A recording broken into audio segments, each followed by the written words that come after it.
Hello, I'm Brigantia Blackbird of Blackbird's Brew. Happy Friday and welcome to Wicca 202. And also happy June. This month we have another plant that we're getting to know, and it is the ivy. It's associated with witches and witchcraft, partly owing to its prolific nature and its ability to adapt and find a way through most things, which is quite reflective of our own capacity to get creative when we need to. Now, English ivy is a very common variety of ivy. It can grow both outdoors and in, and it's famous for being nearly indestructible.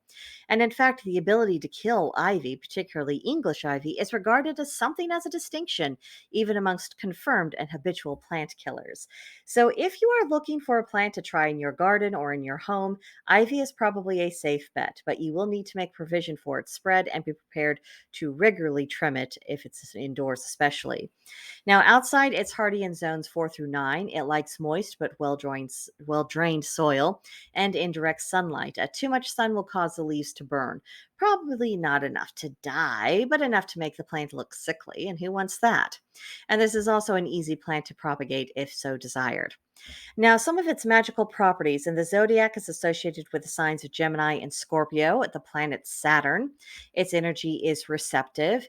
It's tied to the elements of air, earth, and water. The autumn season on the Augum, it's tied to Gort and Oyer. The number 11, the celebrations Beltane, Hunting of the Wren, Mabon, Saturnalia, and Yule. It's also linked with the gods Attis, Bacchus, Cronos, Dionysus, Faunus, Freyr, Hermes, Loki, Mabon, Ogma, Osiris, Pan, Saturn, and the goddesses Erenhrod, Danu, Hel, Hale, Persephone, and Rhea. It has the powers of protection, especially of animals, of healing and divination, fertility, influence, luck, love and marriage, messages and omens, renewal, security, stability, transformation, witches, and witchcraft. So let's talk about a few uses that we could put ivy towards. Ivy is a charming addition to any kind of floral crown. And as the plant is so prolific, you don't really need to feel guilty about trimming away what you need. Believe me, the plant will recover. It's also considered lucky for women in general to carry ivy around with them, but it's particularly lucky for brides to incorporate ivory into their wedding bouquets and their floral arrangements. So, if you have a happy day coming up, that's something to keep in mind. Wherever ivy is grown, disaster and malevolent energy is warded off. So, this is why it would be, at least in a controlled fashion, good to have around your home because it's another extra layer of magical protection.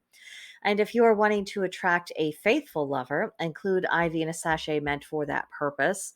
And lastly, ivy is magically wedded to holly, which can be used on your altar to symbolize divine marriage or the balance and harmony of the masculine and feminine, and also the union of opposites. So, those are a few fun facts about ivy.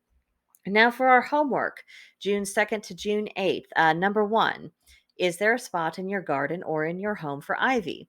Consider this if this is a plant that you want to add to your collection. Be sure to keep it out of the reach of animals and children who are too young to know better than to try and eat it. Ivy is mildly toxic. It can irritate the mouth and the stomach. It can induce vomiting. So plan accordingly, especially for those members of your household who are lacking in common sense. Two, do you connect with any of the deities associated with ivy? If so, consider this a cue to look a bit deeper into the lore of both ivy and the deity or deities in question and look for common threads and see what that comes up with. If not, choose a deity to research that's linked with ivy. And three, brainstorm more ways to make magical use of ivy. Get creative, just jot things down. Don't worry about if you're absolutely sure it was work, just put an idea down. If you have a need to make use of it, you can always experiment and try it out then. But it's important to brainstorm and take opportunities to do so.